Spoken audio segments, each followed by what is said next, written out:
এক ঝটকায় আমেরিকাকে ঠান্ডা করে দিল চীন। হরমুজ প্রণালীতে মার্কিন নৌবাহিনীর বিশাল ব্লকেটকে অকার্যকর এবং হাস্যকর প্রমাণ করে দিল বেইজিং। ইরান ঠিক এমন একটি সোনালী সুযোগেরই অপেক্ষায় ছিল যে আমেরিকারা ভেবেছিল তারা ইরানকে এক ঘরে করে সমুদ্রের শ্বাস রোধ করে মেরে ফেলবে এবং হাঁটু গেড়ে বসতে বাধ্য করবে। তাদের সে দাম্ভিক পরিকল্পনাতেই মুতে দিল পাকিস্তান ও চীন। পচা শামুকে পা কাটল আমেরিকার। যে পাকিস্তানকে তারা একটি দেউলিয়া ভিক্ষুক রাষ্ট্র ভেবে যা ইচ্ছে তাই করানোর স্বপ্ন দেখছিল, যে পাকিস্তানকে তারা কথায় কথায় ডাবল গেম খেলার জন্য অভিযুক্ত করত, সে পাকিস্তানি আজ চীনের ইশারায় আমেরিকার পিঠে সবচেয়ে বড় ছুরিটা বসিয়ে দিয়েছে।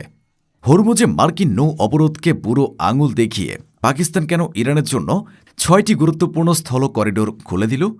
ইরানের তেল রপ্তানি ঠেকাতে বিশ্বের যে কোনো দেশে বা স্থানে হামলা চালানোর হুমকি দিয়েও কেন মার্কিন সেন্ট্রাল কমান্ড আজ চীন ও পাকিস্তানকে আটকাতে পারছে না? আমেরিকার হরমুজ ব্লকেটকে তছনছ করে চীন কিভাবে ইরানে তাদের সবচেয়ে ভয়ঙ্কর সব যুদ্ধাস্ত্র, ড্রোন এবং আকাশ প্রতিরক্ষা ব্যবস্থা পৌঁছে দিচ্ছে? আর সবচেয়ে বড় প্রশ্ন, ডাবল গেম খেলার পরেও কেন পাকিস্তানকে একটি টু শব্দ করার সাহস পাচ্ছে না আমেরিকা? ময়দানে চীনে নামতেই কেন আমেরিকার হরমুজ ব্লকেড অকার্যকর হয়ে গেল? এবং কী কারণে, কোন সাহসে ট্রাম্পের মুখে মুতে দিল পাকিস্তান? এই সব প্রশ্নের উত্তর জানতে ভিডিওটিতে একটি লাইক দিন আর শেষ পর্যন্ত আমাদের সাথেই থাকুন। এই শ্বাসরুদ্ধকর নাটকের প্রেক্ষাপট তৈরি করেছিল আমেরিকা নিজেই। ইরানের সাথে পারমাণবিক চুক্তি থেকে বেরিয়ে এসে এবং একের পর এক নিষেধাজ্ঞা আরোপ করে ট্রাম্প প্রশাসন প্রথমে ভেবেছিল তারা ইরানকে আর্থিকভাবে পঙ্গু করে দেবে। তাদের মাস্টার প্ল্যান ছিল ইরানের অর্থনীতির লাইফলাইন, তার তেল রপ্তানির সামুদ্রিক পথ অর্থাৎ হরমুজ প্রণালী সম্পূর্ণরূপে বন্ধ করে দেওয়া।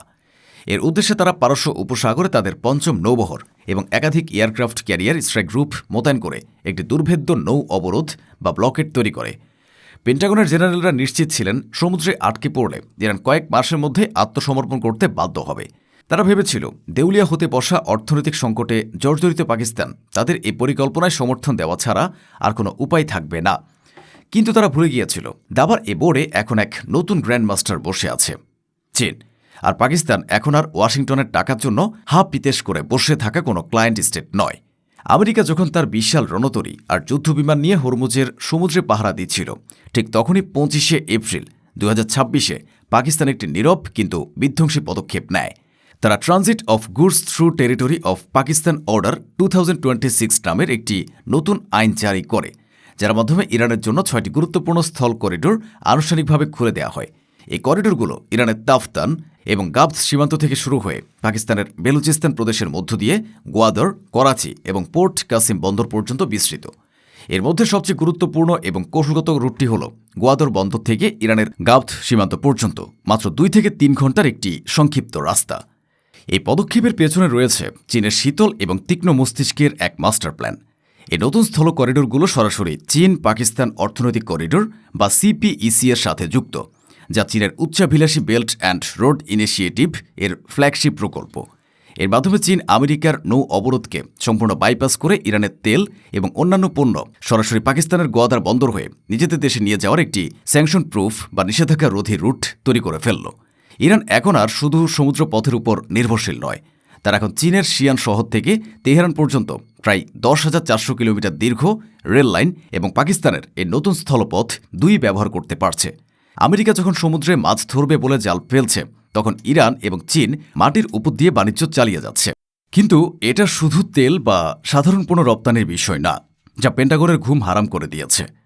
বিভিন্ন আন্তর্জাতিক গোয়েন্দা সূত্র, বিশেষ করে মোসাদ এবং ভারতের দাবি করছে চীন এই একই স্থলপথ ব্যবহার করে আমেরিকার ব্লকেটকে তছনছ করে ইরানকে তাদের সবচেয়ে ভয়ঙ্কর সব যুদ্ধাস্ত্র, অ্যাটাক ড্রোন এবং HQ-9 মতো অত্যাধুনিক আকাশ প্রতিরক্ষা ব্যবস্থা পৌঁছে দিচ্ছে।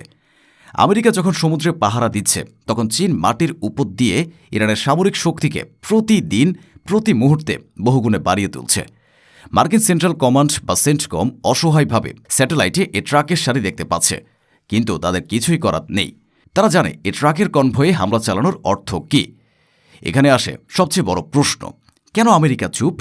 কেন তারা পাকিস্তানকে একটি টু শব্দ করার সাহস পাচ্ছে না? এর উত্তর লুকিয়ে আছে নতুন বিশ্ব ব্যবস্থার ভয়ঙ্কর অর্থনৈতিক এবং সামরিক বাস্তবতার মধ্যে। প্রথম এবং সবচেয়ে বড় কারণটি হল চীনের অপ্রতিরোধ্য অর্থনৈতিক শক্তি। আমেরিকা আজ আর পাকিস্তানকে ধমক দেওয়ার বা নিষেধাজ্ঞা আরোপ করার মতো অবস্থায় নেই, কারণ পাকিস্তান এখন আর আমেরিকার অর্থনৈতিক সাহায্যের উপর আগের মতো নির্ভরশীল নয়। তারা এখন চীনের $1 trillion belt and road initiative এবং $60 বিলিয়ন বেশি ব্যয়ের সিপিইসি প্রকল্পের অংশ। পাকিস্তানকে চাপ দেওয়ার অর্থ হল সরাসরি চীনের অর্থনৈতিক স্বার্থে আঘাত হানা, যা করার সাহস আমেরিকার নেই, কারণ চীনের হাতে রয়েছে আমেরিকার অর্থনীতির নিউক্লিয়ার বাটন, $1 ট্রিলিয়ন মার্কিন ট্রেজারি বন্ড। চীন যদি এই বন্ডগুলো বিশ্ববাজারে বিক্রি করে দেওয়ার হুমকি দেয়, তাহলে মার্কিন ডলার এবং আমেরিকার অর্থনীতি মুহূর্তের মধ্যে ধসে পড়তে পারে। দ্বিতীয় কারণটি হল সরাসরি সামরিক সংঘাতের ভয়। ময়দানে চীন নামতেই আমেরিকার ব্লকেড তছনছ হয়ে গেল, কারণ পেন্টাগন ভালো করে জানে পাকিস্তানের এই করিডোর বা চীনের সাপ্লাই লাইনে হামলা চালানোর অর্থ হল সরাসরি চীনের সাথে একটি যুদ্ধে জড়িয়ে পড়া। দক্ষিণ চীন সাগরে চীনের গোপন ইএমপি অস্ত্রের ভয়ে আমেরিকা যখন ভীত, তখন তারা নতুন করে স্থলভাগে চীনের সাথে কোনো সংঘাতে জড়াতে প্রস্তুত নয়। তারা জানে এ যুদ্ধ শুধু পাকিস্তানেই সীমাবদ্ধ থাকবে না, এর আগুন ছড়িয়ে পড়বে পুরো এশিয়া জুড়ে। আর তৃতীয় এবং সবচেয়ে অপমানজনক কারণ হল পাকিস্তান কেন ট্রাম্পের মুখে মুতে দিল। কারণ পাকিস্তান আমেরিকাকে দেখিয়ে দিয়েছে, তুমি যদি আমাদের সম্মান না করো, আমাদের সার্বভৌমত্বকে শ্রদ্ধা না করো, আমাদের অর্থনৈতিক প্রয়োজন না বোঝো, তাহলে আমরা তোমাদের শত্রুর সাথে হাত মেলাতে এক মুহূর্তের জন্য দ্বিধা করব না। যে পাকিস্তানকে আমেরিকা বছরের পর বছর ধরে ডাবল গেম খেলার জন্য অভিযুক্ত করত, যে পাকিস্তানকে তারা সন্ত্রাসবাদে মদত দেওয়ার জন্য দোষারোপ করত, আজ সে পাকিস্তান আমেরিকার সাথে সবচেয়ে বড় ডাবল গেমটি খেলছে। তারা একদিকে আমেরিকার কাছ থেকে সন্ত্রাসবাদ দমনের জন্য সাহায্য নিচ্ছে, আবার অন্যদিকে চীনের ইশারায় আমেরিকার সবচেয়ে বড় শত্রু ইরানকে বাঁচিয়ে রাখছে। এ ঘটনা ট্রাম্পের ইরান নীতির মুখে এবং আমেরিকার বিশ্ব মডেলের ভাবমূর্তিতে চুনকালি মেখে দিয়েছে। এ কাজটি নতুন ভূরাজনীতির খেলায় ভারতের চাবাহার বন্দরের স্বপ্ন প্রায় ধ্বংসের মুখে।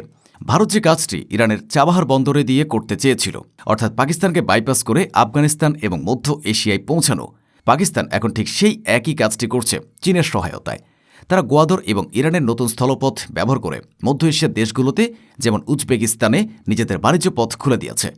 সম্প্রতি পাকিস্তান গোয়াদর থেকে হিমায়িত মাংসের একটি চালান ইরান হয়ে উজবেকিস্তানের তাশখন্দে পাঠিয়েছে, যা নতুন করিডোরের সফলতাকে প্রমাণ করে।